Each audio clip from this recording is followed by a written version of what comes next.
Jason? I'm guessing that one was a little more favorable today.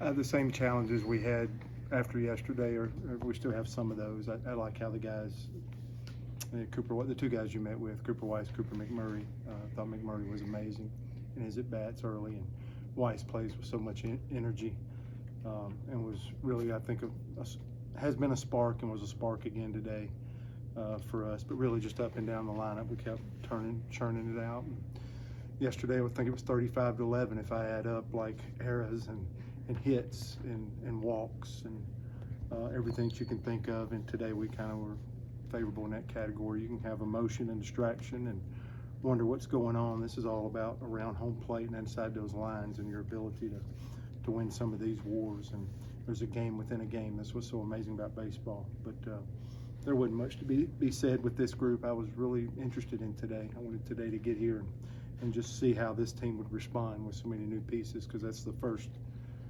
taste that we've had. These 4 weeks have been good for us. We've been on the road, we've had double headers, we've done a lot of different things, and that was another lesson, and at least for a day that was a good bounce back for this club. Butch, when you come out and say that was the worst game of your career here at Auburn yesterday, did you sort of demand a response or hope for a response like this from your team? Sundays I always yield to our chapel, so the timeline gets pretty tight. So I didn't. I just told them the game was still going to be around the plate.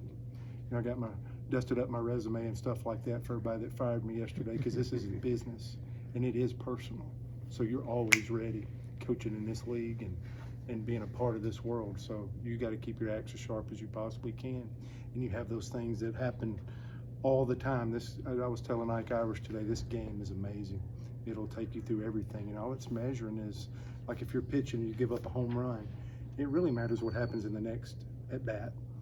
And that's how the world's built. It's such a great teacher for life. But don't think for a second this thing's not personal and it's not business. And you got to balance that somehow with these kids having fun, to work on their craft every day, and that's just what you do. And you just keep your head down and you fight. We got a huge, long 10 weeks of SEC play, which I'm honored to be able to go through a 23rd time in a row. It's so exciting. But don't forget for a second that this is for keeps, and this is real, and you just keep practicing that skill over and over, and you keep your head down. You're not allowed to be sad till the season's over, and then you look up where it's at the finish, and you just keep doing it. And those are the lessons we're trying to teach these guys, because life's going to hit them right in the mouth. And then sometimes you can just sit back and see what your leadership and what amazing guys can do that are connected. I feel like our group's connected, and I think we're going to absolutely experience challenges, because we do have so many areas to keep improving, which I've outlined. And when the days don't go our way, that's going to be exposed more than others. So we just need to be interested. Great response, but we need to keep growing as a ball club. And I would imagine every coach in America sitting here thinking along the same lines, no matter where they feel like their team's at today. Mark? With SEC play starting next week, I mean, how do you evaluate where you are, where you need to be successful? Yeah.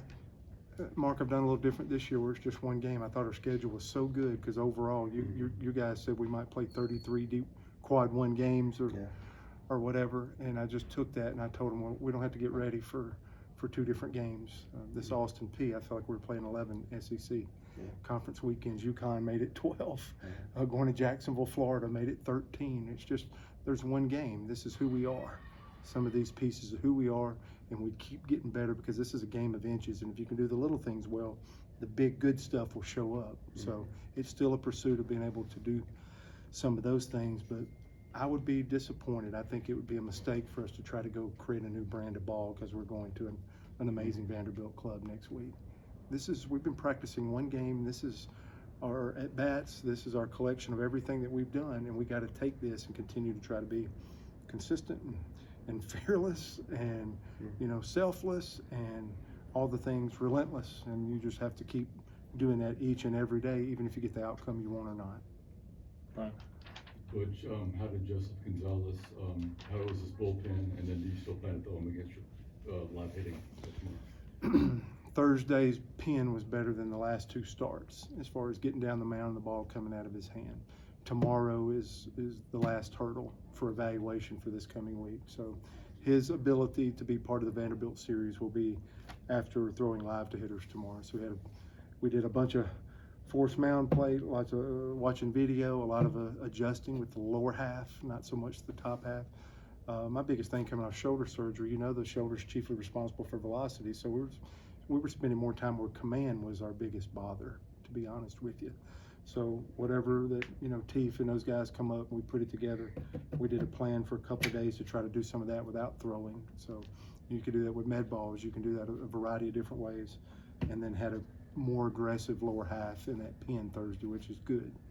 But for us to be evaluated, I want to feel like he can go out better than he was those last 2 starts and get after it and show plus command like he's capable of tomorrow. So tomorrow night we'll make a decision. Could he fall in line and be part of the Vanderbilt series like Saturday, the back end of the weekend, or do we need to continue for another week and keep doing some more strategies and stuff on the side to keep getting him better? I want him to be in a better place and look more put together, closer to what Joseph is supposed to look like before we put him back out